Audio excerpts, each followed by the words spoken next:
Sir, excuse me. Hey, You cannot do that. stay there, stay. You cannot do it to me. Stay there. Why? This is a raid, this is NBI. Okay, Yeah. okay. You cooperate, okay? You No, cooperate. no. That's- No. Good morning, Ka-Coffee Luzon, Visayas at Mindanao. Sa mga ka-coffee natin na nakikinig, nasaan man po kayong panig ng daigdig, magandang araw po sa inyo, except kay Mike Defensor. Oy! Mike Defensor, karma is real. Ano to? Ni-raid yung negosyo ng pamilya nyo. Huy! Akala mo, ang linis-linis mo kung magsalita, ha? KTV bar. Family KTV. Yung pala, front lang pala. Ano yan? Ipaliwanag mo ito. Yung nakikita niyong raid. Pinasok po ng NBI itong negosyo na allegedly pag-aari ng pamilya ni Mike Defensor. Kawawa yung mga babae, oh. Ayoko na sabihin yung term, oh. Nagbebenta ng laman yung mga babae dyan sa KTV na yan. At may mga ipinagbabawal pa na gamot dyan sa KTV na yan na pag-aari ng pamilya mo. Ang linis-linis mo eh. Bakit ganyan? Ni-raid ng NBI. Sige, magpaliwanag ka ngayon. Ano to? NBI files trafficking? Naku po, ang bigat nito ha. Drug charges and firm link to Mike Defensor family after Pasig raid. Sasabihin ni Mike Defensor, namumuliti ka na naman kayo. Ni-raid nyo yung negosyo ko.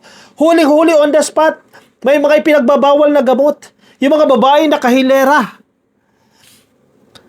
Pamumuliti ka ba yan, Mike Defensor? Kaya pala daming budget, ha? The National Bureau of Investigation has recommended the prosecution of Zirin Development Corporation, naming among its corporate officers si Julie Rose T. Defensor. Siya po ang chairman at presidente nitong Zirin Development Corporation. Development Corporation, ha? Yun pala, ha? Nagbubugaw kayo ng mga babae, ha? At nagiging balwarte para paggamitan ng ipinagbabawal na gamot, ha?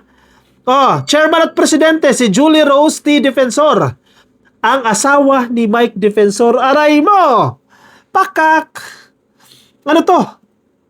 Ipaliwanag mo to. Anong ginagawa ng asawa mo dyan? Siya po ang presidente at chairperson nitong Zirin Development Corporation. Kuno, asawa ni Mike Defensor, si Julie Rose Defensor. Isa pa, si Miguel Gabriel Defensor, ang treasurer. Anak naman. Talagang family business, oh. Following an entrapment and rescue operation conducted po dyan sa Pasig City. Ang linis pala ng pamilya mo. Ang lakas-lakas mo bumanat kay PBBM, oh. Yung negosyo mo pala, oh, nang bubugaw ng babae, nagbebenta ng laman, balwarte ng ipinagbabawal na gamot. Kaya pala galit na galit ka kay Marcos, ha? Kasi nabubulilyaso yung mga kalokohan mo, eh. Asawa niya, chairman at presidente, si Julie Rose. Ang treasurer, anak niya, si Miguel Gabriel Defensor. Aray mo talaga. Paliwanag mo to. Total, mahilig ka magpa-presscon. Magpa-presscon ka kagad sa Club Filipino. Sabihin mo, pinupolitika ka. Ngayon na. Pa-presscon ka kagad. Club Filipino kagad, oh. Kaya palang yaman nyo, ha. Base po sa records ng NBI, April 23, 2026, the case stemmed from intelligence information that a commercial establishment was being used as a front from organized prostitute. Ayoko nang banggitin, mabablock tayo ni Facebook, ha? Gumagamit po sila ng front, family KTV bar daw, pero ginagamit po yan sa and human. Yung front na negosyo na yan, ginagamit sa at human. Ang tindi pala, ha? Where women were allegedly recruited, maintained, and offered for sexual exploitation. Dati kang congressman, no? Tumakbo ka pang mayor ng Quezon City. Ang tindi mo pala. Maliwanag mo to. Magpa-presscon ka. Sama mo si Chavez Singson sa presscon. Isama mo mga DDS vloggers. Magpatulong ka. Hindi totoo yan. Political persecution lang yan. Pero andyan yung videos. Nagsisirculate online yung videos. Ang linis-linis mo, ha? Surveillance and build-up. Authorities conducted surveillance operations in early April 2026 confirming that the establishment operated under the guise of a legitimate business. Customers were reportedly offered sexual services through intermediaries with transactions later consummated in nearby hotel rooms. Ang galing eh. Ito yung KTV bar, may daan papunta doon sa hotel. Doon na nagjujurot. Biktima yung mga babae dito ha, hindi nila kasalanan yan ha. Biktima po sila dyan ng pamilya ni Mike Defensor na gusto kumita ng malaki, gagamit sa mga babae, ibebenta yung laban ng mga babae para kumita ng salapi. Service fees range from 10,000 pesos to 20,000 pesos. Depende po sa arrangement. Taas ha, 10,000 to 20,000. On April 21, 2026, NBI agents launched a coordinated entrapment operation with support from DSWD, DOJ's Interagency Council Against Trafficking, and the PNP. Undercover operatives posted as clients and successfully transacted with individuals inside the establishment.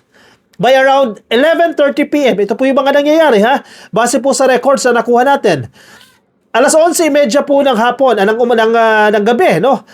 Authorities moved in, executing the raid and arresting individuals allegedly involved in facilitating the illicit operations. Ayoko na ipakita yung videos ha. Doon sa video may mga nakita pregnancy test. Ang sinasabi ng caretaker, every month pala, kinakailangan sumailalim sa pregnancy test. Ito mga babae na yan. Meron din room, doon yung mga babae na kahilera, pipili ka. At pag may napili ka na, may daan papunta doon sa hotel. Kasi nasa KTV bar eh.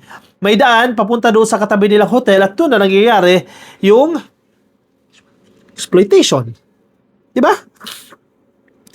Mike Defensor, ano to? Sagot ka na oh, bakit tayo mo magpa-press ko agad? Rescue and seizure of evidence. The operation led to the rescue of 15 women. Not 15, 54 women. Ang daming babae, 54 po na kababaihan ang na-rescue nila. Again, biktima po sila. Kahit ano pang debate ninyo, biktima po sila. Hindi nila ginusto yan. Kaya ang term sa kanila ay prostituted women. Prostituted women ang tawag po sa kanila. Who were immediately turned over to social welfare authorities for proper care and documentation. Ang alam ko yung iba nakalabas na pero may mga naiwan pa rin po sa loob. Siguro yung mga gumagamit ng droga. Kasi may mga kwarto po na nakita, ando doon yung mga meron, yung mga customers gumagamit po ng droga at may mga kasama pong babae. So I assume, yung mga hindi pa pinapakawalan, yan po yung may mga kaso ng illegal drugs sa loob po ng negosyo ni Mike Defensor o ng kanyang pamilya. Since during the operation were marked money, used po sa entrapment, may mga cash, may mga transaction-related materials, at may mga pinaghihinalaan pong ipinagbabawal na gamot. Subsequent testing confirmed violations of drug laws, expanding the scope of the case. Ang tindi pala. Ang dami palang kaso ito. Anti-trafficking in person, RA 920608. 1. 2. Expanded Anti-Trafficking in Persons Act of 2022. 3. Comprehensive Dangerous Drugs Act, RA 9165.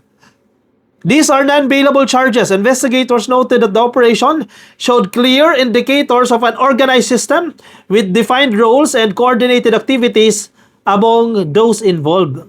Aray mo, Mike Defensor. Corporate records submitted to the prosecutors identify Zerin Development Corporation as among the entities connected to the operations. Listed among its officers are Julie Rose Defensor at si Miguel Gabriel, yung sinasabi ko sa inyo kanina na treasurer. The case has been formally transmitted to the Pasig City Prosecutor's Office for inquest proceedings. Tindi pala ng pamilya nito, oh. Ang daming pera, oh. Oh, may nagsabi sa atin, nagpupunta mismo si Mike Defensor dyan. May nakakakita sa kanya mismo na nagpupunta si Mike Defensor sa Family KTV Bar /den. Aray mo talaga. Anyari? Ang linis-linis mo magsalita, di ba? Perfect ka. Grabe ka manira kay PBBM. Ang tindi mo manira kay PBBM. Galit na galit ka sa mga hindi magagandang gawain. Yung pala, yung pamilya mo nagpapatakbo ng den. KTV bar pa ha. Oy, paliwanag mo yan. Deserve ng taong bayan marinig ang paliwanag mo dyan. Magpatulong ka kay Rowena Guanzon. Kunin mong abogado si Topacio para tulungan ka. Kasi yan naman yan. Kahit alam naman na madudumi yung ginagawa nyo, napapaganda ng abogado. I-hire mo yung mga lawyers mo. Kuha ka na magagaling na abogado. Paliwanag mo yung negosyo ng pamilya mo. Huli kayo dyan. NBI mismo yan. Hindi mo pwedeng i-deny yan dahil may mga videos po. May entrapment operation na kuna ng NBI, si NBI Director Matibag nandiyan mismo. Explain mo yan. May nakakita mismo sa'yo. Nagpupunta ka dyan sa bar na yan. Huli ka, Balbon. Explain mo yan. Club Filipino, press ko na agad kayo dyan. Ano pa? Ibang mga diles, political prosecution na naman yan. Ipagtanggol nyo si Mike Defensor. Sabihin nyo, joke lang yan. Sabihin nyo, gawa-gawa lang ni Marcos yan. Yan naman ang ugali ninyo. Gumawa kayo ng fake news para siraan ang gobyerno at ipagtanggol yung mga kakampi ninyo. Sige, komento ang inyong opinion, reaksyon dyan sa comment section para mabasa po ng iba nating ka-coffee. Pag nasa Facebook, baka di pa po kayo naka-like and follow, please like and follow YouTube, subscribe, TikTok, subscribe. I'll see you in the next video. Bye.